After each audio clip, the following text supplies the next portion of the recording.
Let's talk about the ego, what we call the personality. And to do that, we will follow someone on his life. It can be anyone. So let's listen. This afternoon, John had decided to walk around this big city he knew since he was born. This very evening was to be an important moment in his life. He was to celebrate his 49th birthday anniversary with his family and all his friends. He had invited many friends to share this moment of festivity where he was sure everyone would felicitate him, would praise his personal successes, either family or business successes. He was reaching a stage of fullness in his life where everything had been a success. He was born in a rich family, had a joyful youth, and got excellent education. He almost succeeded everywhere, obtaining a diploma from one of the highest business-ranked schools. One must say that since early on, the rule of the family was to always perform, and he performed. Completely integrated in this type of society, he adapted himself to any obligations which would allow him to get recognition and rewards. There had been some period of time where he was around 14 years old, when many questions raised in his mind, questions which remained unanswered by his entourage. Typical questions like, who am I really? Is the world finite or infinite? What am I doing here? Why am I here? He was very uneasy with this question, a profound uneasiness that his parents hurried up to evacuate, using a lot of stereotyped answers based on the Judeo-Christian tradition which was theirs. Then he entered into the active life, a very speedy one where the only objective was to be the best in order to get recognition and to benefit from a maximum of privileges. Years passed on, he built a family with children. He was often away from home, traveling in the world for his business activity, meeting people similar to him who would assure him his life was a model of success, until this afternoon, his birthday anniversary. The day before, his wife announced to him she decided to rebuild her life with someone else, someone who finally would listen to her, who would understand her. His children seemed to approve her decision. They also looked as if they were waiting for another family life, a life in which they would be recognized, listened to, and loved for what they are, and not to mimic this success model incarnated by their father. This afternoon, strolling in the streets, he realized fully that almost 30 years had elapsed without him being conscious of his attention being fully canalized on his personal success and all the necessary means to reach it. And the question which came during his teenage years popped up again. How did I end up here? Who am I really? What is the meaning of all that? He was first tempted to enter into a bar to try to forget all his problems. But he was intelligent enough to understand it would not resolve his problem at all. He then entered into the large town library, trying to find answers to his question inside the great tradition of the world. His psy had often talked to him about this me, this ego, this I. He wanted to understand better what was behind this word. In the first row, named Hinduism, he took a large book which was describing the constitution of man according to the tradition of the ancient India. To understand what is this me in this tradition requires the knowledge of the cosmogenesis process, which is the creation of the universe and its component, and also the anthropogenesis, the creation and evolution of man. We will summarize this process and simplify the approach by concentrating on this zone of the constitution of man where the me, the ego, is hidden. In the chain of the universal experience of the manifestation of spirit in matter, many steps are identified in the Genesis. Let's start where the universe begin to manifest. It is at this stage that the Purusha and his Prakriti appear simultaneously. From Prakriti, the synthesis of the three gunas, three principles will emerge. Buddhi, or self-consciousness, Ahamkara, or personal consciousness, or personal ego, or self-awareness, and Manas, the mental function. Here we are, John thought. And at the same time, he realized it would take a lot of time for him to understand the full process of manifestation as it is described in this text. In the ancient Indian tradition, Ahamkara corresponds to this idea of the I, the me, always linked to qualifiers as I am this and that, I am this body, these thoughts, these emotions, here and now, and so on.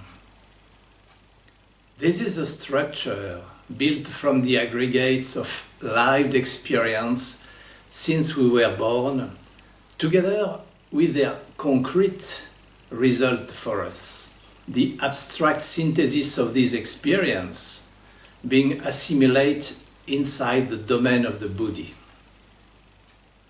The first principle of action of this process, the ego, is to select among all the elements which are surrounding us, the ones which will become mine, to me.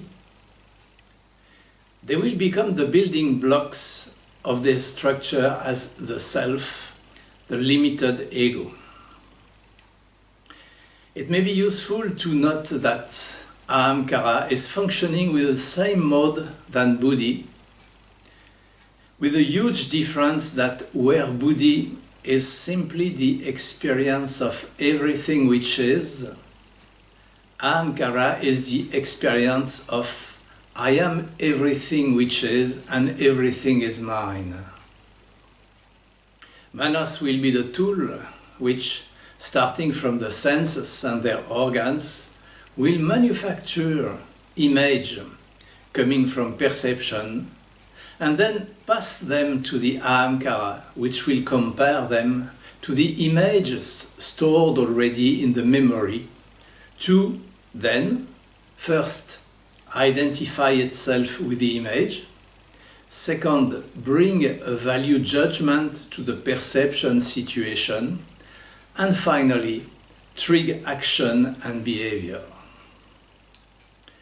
To complete the picture of the constitution of man, according to the Hinduism tradition, one will find then what is called the 10 indriyas, the capacity or power of perception and action, and the 10 matras, the type of rudiments of the 5 elements. Another Indian tradition, the Advaita Vedanta, is proposing another way to visualize the various layers of the constitution of man. Okay, John thought, I have learned something new, but I don't see how this can help me in my current situation. And I do not have the time to review all tradition from Hinduism. Let's see the next row.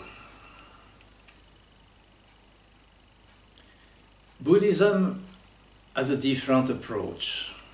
It starts first with the Four Noble Truths, as expressed by Madame Blavatsky in her Voice of the Silence, when she talks about the two paths, the three pillars, the Four Noble Truths, and the Eightfold Path.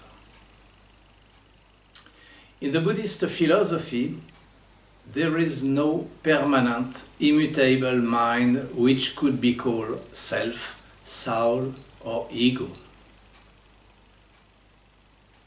The Buddha has clearly declared that consciousness depends on matter, sensation, perception, and mental formation, and that it cannot exist independently of this condition. What we call a being, an individual, or a me, is a convenient sticker that we put on the combination of the five components. One thing disappears, triggering the apparition of the following one in a series of causes and effects. This is what is called the conditioned production, an interdependent chain of 12 links which drive each incarnation, starting from accumulated karma from previous lives, and in which desire and grasping are the engines to the never-ending round of reincarnation, until one becomes aware of it and engage in the practice leading to liberation. More recent Buddhism, called Mahayana Buddhism, the one Madame Blavatsky is referring to in her works, identifies 8 consciousnesses, of which the 7th consciousness, named the immediate consciousness, is playing the role of an ego, grasping what the first 6 consciousness can capture from the contact with reality. But it remains a transient phenomenon, not an absolute entity. After reading this thought-provoking book, John felt a violent dizzy spell. He sat down on a small stool nearby, trying to regain consciousness. It reminds him this period of time when he was young, and when thinking about the dimensions of the universe, he was dizzy, imagining himself completely lost in space, with nothing at all to hang on to. His force and his reason for living resides mainly into this personality, this I that he had so carefully elaborated, fed, consolidated, and loved beyond any other things. And then, all around him, he sees only other I. So, if all that was but a true nightmare, as the Buddhists say, and that the me, I, was but only an illusion, where would be the meaning of human life on earth? That was too much perturbating, and he left the Buddhism row to head to the next one. Arriving in front of the Christianity row, John almost did not enter into it, thinking he already know the doctrine, having learned and practiced it since its early youth. He had quit from it rapidly, even if he kept attending masses. The doctrine was quite more simple than the Eastern religion ones. A body, a soul, a spirit. the pervasive presence of sins and guilt, the redemption of misdeeds, the free will of man, the last judgment, hell or heaven. Also, he had a hard time to be convinced by the visible reality of the practice of the Christian values in the society of men. By curiosity, he opened a small book of a completely unknown author for him, the spiritual instruction of someone named Master Eckhart. He opened it randomly and read, "In truth, except if you first flee from you, everywhere where you will flee, you will find roadblocks and worries wherever you go. People who search for peace inside external things, places or modes, or people or walks, or distant countries, or poverty, or lowering, as great or as far it can be, all this is but nothing, and it will not give peace to them. They search wrongly, those who search like that. The more they move away, the less they find what they are looking for. They go like someone who lost its way. The more they go, the more they stray away. So, what should one be doing? He must first abandon himself, for he will have abandoned all things. This is why our Lord says, 'Blessed are the poor in spirit,' meaning in their will. And nobody should doubt. If another way would be preferable, our Lord would have told it, and he also told, 'Any one of you who does not renounce all that he has cannot be my disciple.'" John stayed one moment without moving, meditating on these words, which seems to awake something deeply inside his chest, at the heart level.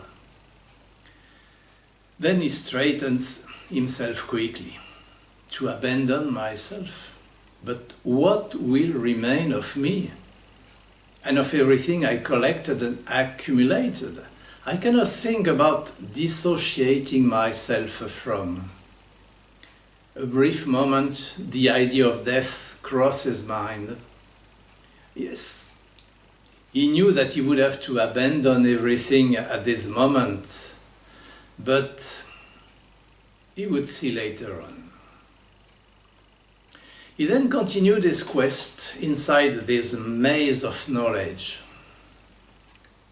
Arriving at one shelf named Occultism, Esotericism, he saw a bunch of dusty books which catches his attention. He never heard about this stream of thoughts whose name was Theosophia. He decided to sit down and go through some of these books. He started with a book talking about the constitution of man and his bodies.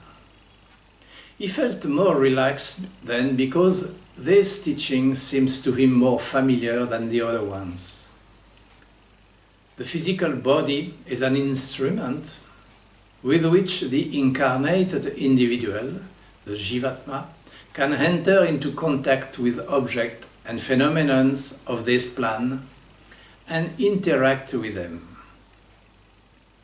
To be able to do that, he has senses organ, the Janendriyas, and action organ, the Karmendriyas. This instrument, the physical body, was built and developed during the long process of evolution by various working agents of the divine. John was so used to identify himself with this body that he found very strange now to look at it as a vehicle in which he was sitting on the driver's seat. Moving on in his reading, he learned that this body is very tied up with another envelope made of a much more subtle material and called the etheric body, the envelope of energy. Its function is to channel the subtle energy surrounding us to feed the physical body with the various forms of energy which are necessary for its sustainability. We just move out of conventional science to enter into the occult science domain. Inside this new world, one can discover a totally new mode of operation of the physical body based on subtle channel, Ida, Pingala, Sushumna, subtle center, the chakras, and subtle energies, the pranas. Some special organs are identified with special occult function, like the pituitary body, organ of transmission toward the higher plane of being, and the pineal gland, vehicle of thought transmission. But it was not what John was looking for, so he continued his reading. The next book talks about the emotion body, Kama Manas. Its primary function is to convert the physical vibration received from the 5 senses organs into sensations. These vibrations are reflected first inside the etheric body, then inside the sensory center of the emotion body. When they reach these centers, they appear as sensations. And these sensations are rapidly colored by a feeling, pleasant, unpleasant, or neutral, which then will generate an emotion, which usually triggers the emergence of the desire to renew the experience if it was found attractive, or the desire to avoid it if it appears unpleasant. Here is a mechanism I well recognize, John thought. It is at the heart of all my actions. This could be an axis for action, but then I need to understand the whole process. The paragraph he was reading was talking about a purification, a self-transformation. And the way to do it was to disengage consciously from the manifestations which surface in the emotion body.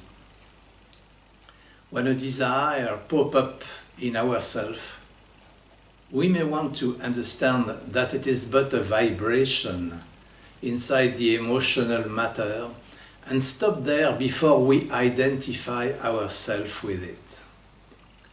It requires our full attention, our capabilities to analyze the phenomenon, and a mastery of ourselves to slow down the automated mechanism of perception, sensation, emotion, value judgment, and reaction.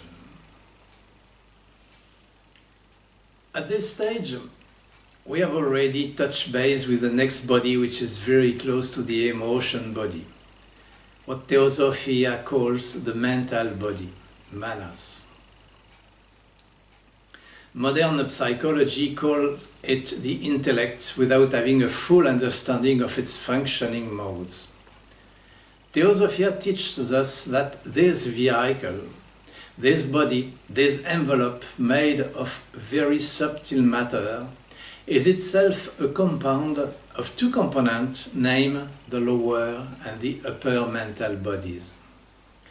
It is important to distinguish both because the first one, the lower mental body, is the place where concrete thoughts are operating, where the next one, the upper mental, is the domain of abstract thoughts. More important is the understanding that the lower mental belongs to the transitory personality, which is built from scratch at each new incarnation, where the upper mental body is the lower vehicle of the individuality, the Jivatma, which stays life after life. John had a short stop in his breathing. He was slightly familiar with the idea of reincarnation, but it remained for him like a child's story before going to sleep. However, he thought it was a nice idea compared to the Last Judgment. He smiled and went back to his reading. The lower mental body starts from the vibration inside the emotion body, transforming them into mental images, which means it is capable to produce mental image from the sensation, then to combine them together, talking about the eyes, the ears, the nose, the mouth, the touch, to build an image of a compound object that it will compare to its database of images stored inside its memory.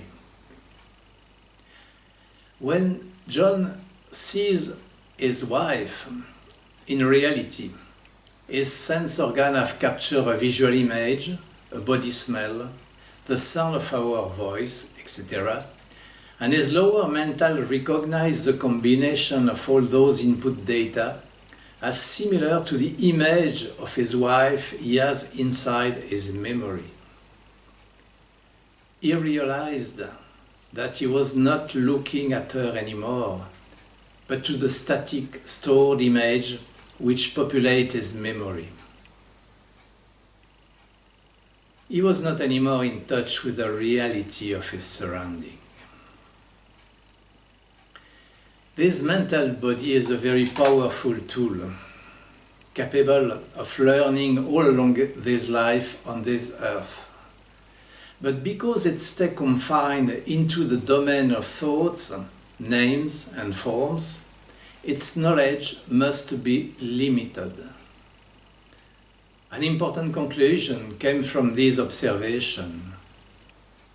The sensory image of the object we perceive through our sense organ, emotional body and mental process exists only in our mental, and therefore is not really the observed object, which is, by the way, permanently changing. All the characteristics that we think belong to the object are mainly our mental construction. And we live in this world like a movie character in the Hollywood studios, which continuously move through completely imaginary stage sets. The only difference is that each of us has his own studio and unique stage sets. So we can imagine the difficulty when two studios try to communicate together without opening their doors. Our lives in society are the image of that. John thought it must be a good access for thoughts.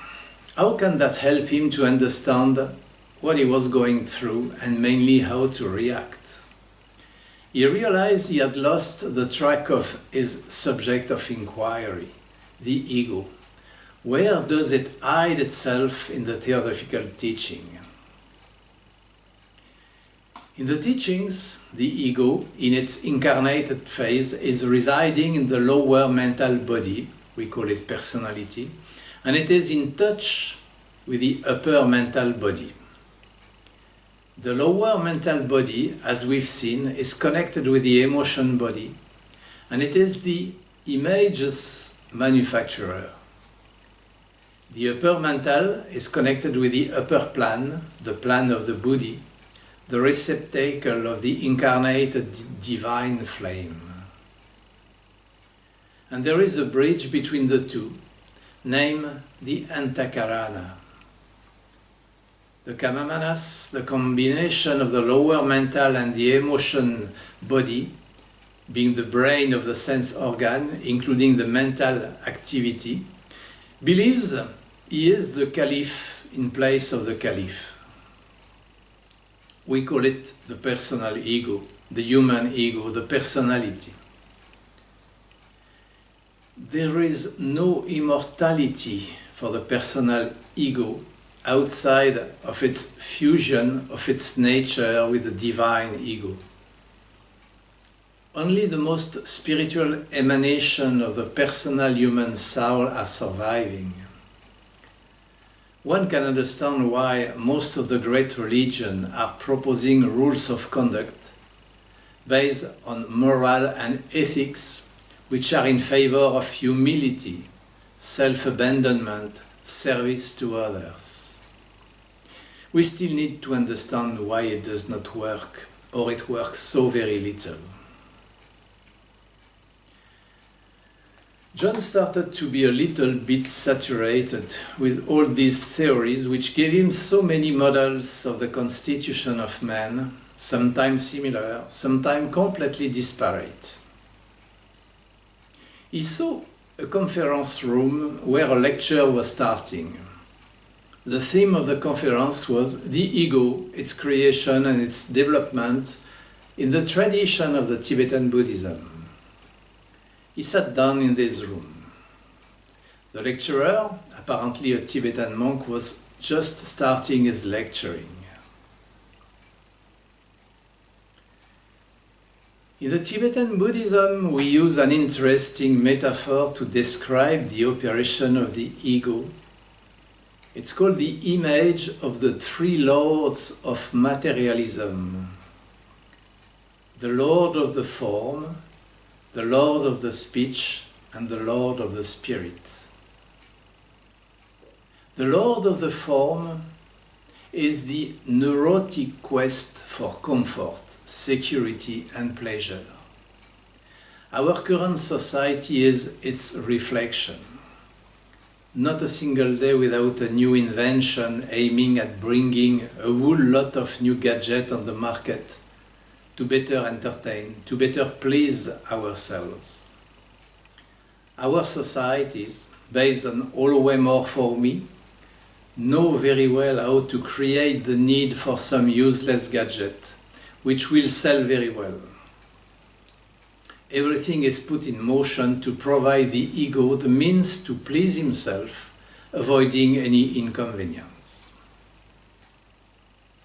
The lord of the speech is the usage of the intellect to organize the relationships with our world.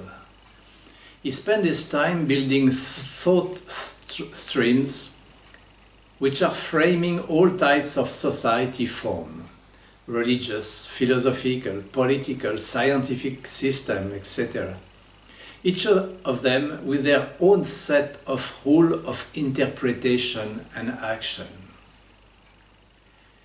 They all have at least a common denominator: to provide the ego with an intellectual groundwork, which thought model which put him at the center and in charge of everything which happened. The ego can only work inside what we know. He hated the unknown or anything which could look like a threat to its existence. He will use all these concepts as filter in order to catalog, to put a name on any new event. If he cannot do that, then he goes on panic mode. There must not be a single free space in which the doubt or incertitude could settle.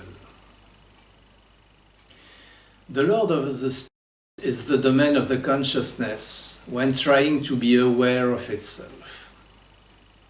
He is there when we use psychological or spiritual discipline like yoga, prayer, meditation, trances. The ego is able to bring anything back to him for its own purpose, including spirituality. What the ego is doing, it is to mimic, to imitate the practices and the way of life, including the spiritual one, where these practices are aimed at the complete cessation, the abandoning of the ego. It is a mechanism of self-protection for him because to abandon the ego is the last thing that he can wish and that he can do. Each situation of life is an example of the activity of one or more lords of materialism. First important findings. The ego, to exist, needs an environment which provides him with a lot of stimulus to feed his desires and to which he will systematically identify himself. He needs thought schemes which answer all the questions. Finally, he identifies himself with all the situations to justify his existence. The Buddha investigated the process used by the three lords. He discovered that the three lords seduce us using a fundamental myth, the solidity of our being. But in reality, this is a false myth. In reality, nothing permanently exists as an ego. The succession of movements make us to believe in the existence of a solid entity, like looking at a movie made of successive images make us think of a continuous image. To demonstrate that, the Buddha carefully observed the process and identified all the defense lines of the three lords in order to be able to break them. This is the method he proposed to transform the ego. So, how to transform the ego? First, to stop fighting. The ego will always win. The fight of the ego with himself is consuming a great deal of energy and does not allow for an opening of the necessary space to let the vision of reality to emerge as it is, naturally. For this affirmation to become a certitude, one will have to develop the practice to slow down the activity and a close look at the protection mechanism of the ego. The vision of reality cannot happen in the middle of tumult and permanent fight. Then the practice. The practice to really observe the phenomena to reach the correct understanding is meditation. This meditation is the let be or the beingness meditation. It is not a trance. It is not a mental gymnastic. It is a state of being where the natural energy of the spirit can flow freely without being hampered either by the automatic grasping of the mental activity or the wild wandering of thoughts. We have seen the mechanism of conceptualization of any external or internal stimulus. That can be the starting point of the practice. Discursive thoughts are permanently sweeping our mental horizon. It is the first barrier which prevents us to see further. By observing them quietly, one can see them to appear, to move, to dance in the mental river. One can also see how the ego identifies himself with them. As soon as a thought recalls a souvenir or triggers any desire, the ego adorns himself with the garment of the actor to create a scenario where he will be the main actor. The perception of reality has then completely ceased to be. We have moved into an imaginary world created by the Lord of Speech for its own need to exist. When we regain consciousness, we can go back to determine at what moment the awareness disappeared. The secret of meditation is not to try to agitate or to suppress the mental formation. We let them to appear and we recognize them for what they are. It requires discrimination and a good reserve of energy. And this energy can be made available if we do not waste it in never-ending fights that we try to lead in order to feel better. We need to be convinced of the uselessness of our fights before we can switch to this other mode of being. If we can calm down the flow of thoughts, then another domain is opening up for investigation, the emotions one. Here also, the practice will consist in avoiding to encourage or repress them. We observe and identify them, to see them clearly, to understand there are energetic sources vibrating in the vital substratum of the world will help not to be anymore the puppets of them. Of course, it will not happen immediately, especially if the emotions are used to express themselves freely. The law of inertia, as in physics, is applicable here. To calm down the intensity of emotions, one should not repress them, but observe them and try not to identify with them. The mental intellect never succeeds in putting them under control. It just cannot do it. The moral systems from the many traditions are there mainly to allow life in community, and history tells us that to refrain emotions is usually generating profound troubles. Being conscious that emotions are an integral part of our being, that they are a reservoir of energy, and that they can be transformed or reoriented towards the development of beings, is an important step on the self-transformation path. After the emotion comes the mental concepts. All these stickers the mental is posting carefully on everything he can touch in order to create that imaginary, virtual world which gives us the impression, the certainty that this world is truly real and completely known. It is the referential in which the ego lies. Examining his thoughts, his emotion, his mental concept, the Buddha discovered one not need to fight to be free. The Buddha condition is this state of being without ego. The true spiritual path of Buddhism starts from the analysis of the materials and mechanism of the mind, which is first the playground of the ego, to reach awakening.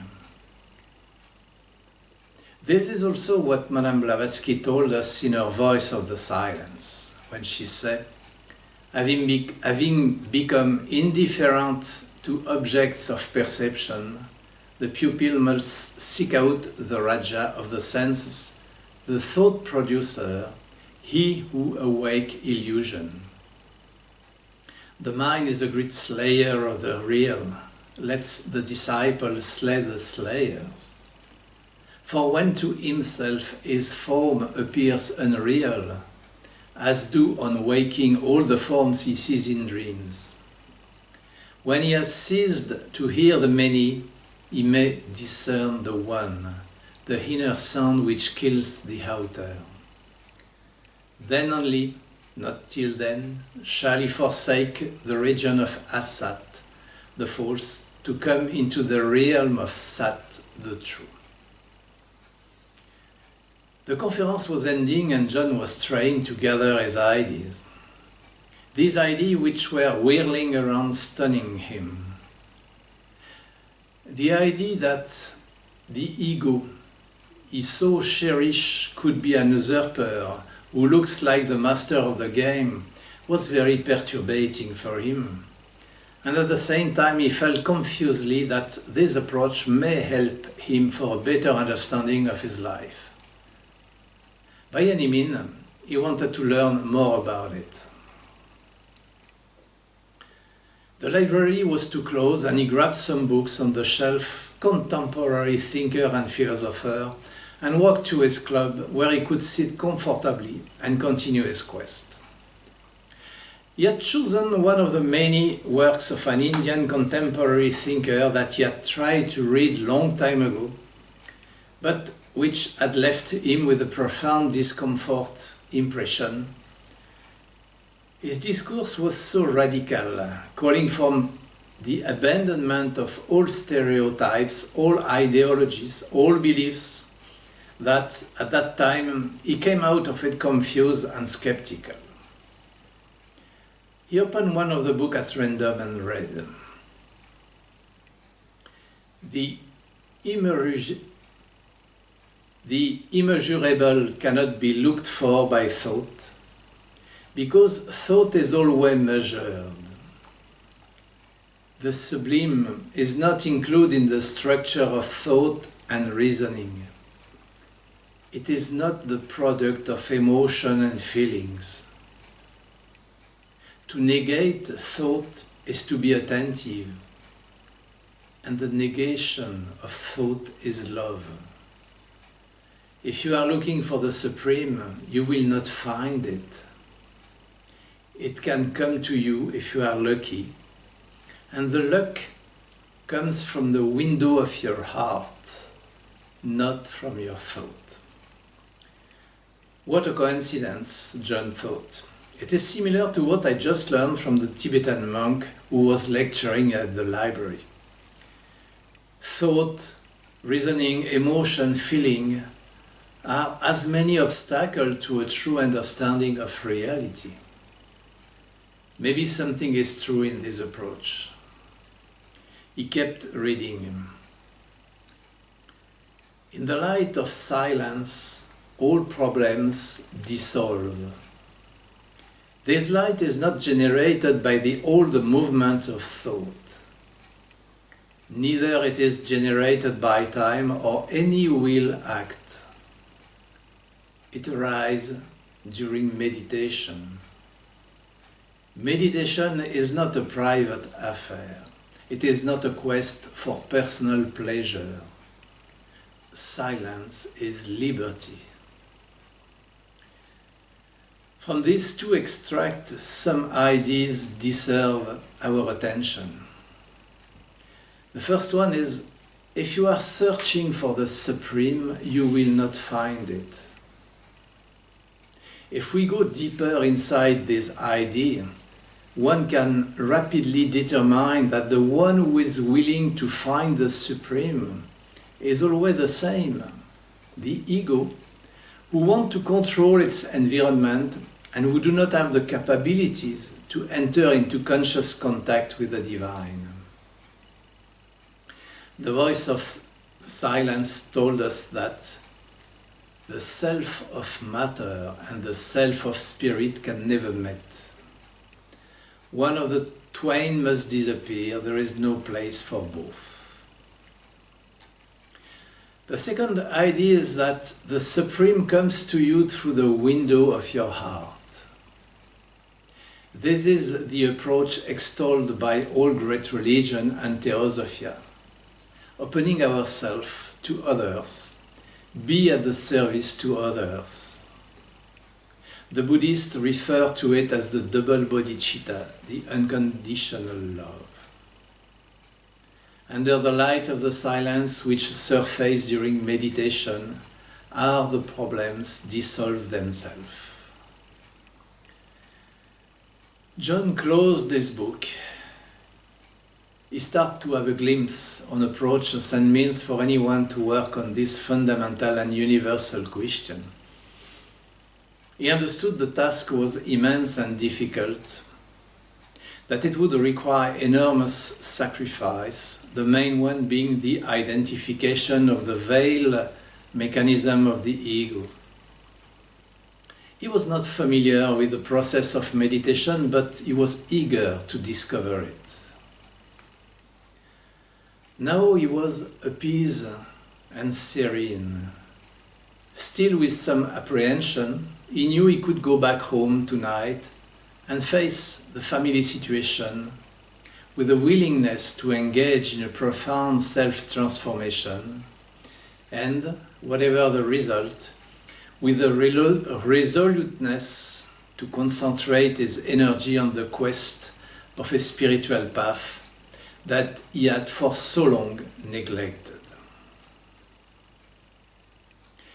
As a conclusion, if there is an important subject in a spiritual quest, it is really this one: to understand what we are made of and how we operate. It is a mandatory prerequisite and it can fill our whole life. But as long as we have not integrated this holistic vision of the human being inside the environment, we have the risk of a never-ending wandering in our quest. We know many examples where people invest all their energies in practice aiming at reaching the divine, but who end up only in building this immense mental fortress which imprison them. The understanding of the ego operating mode is the key which, opening the heart, can let the ever-present divine to shine. We need not to underestimate the task. It is a warrior job which requires a lot of energy and determination. The ego is very smart, astute, like a chameleon which can transform itself in any possible shape or color for us not to recognize him. Meditation is a powerful tool to observe our behavior in a calm and quiet environment. But because we cannot spend our life in meditation, every moment of every day can bring us an experimental ground where we can observe the ego behavior. Our lives are full of perception, sensation, feelings, thoughts, memory, concept, value judgment, action, reaction. Let's use them to unravel the Grand Vizier who pretend to be Caliph in place of the Caliph. And let's remember that we do not want and we cannot destroy the ego. Its role as Grand Vizier remains important. We just want to transform him, that he would let the divine light to illuminate our lives. It is that light which can transform the substance of the beings.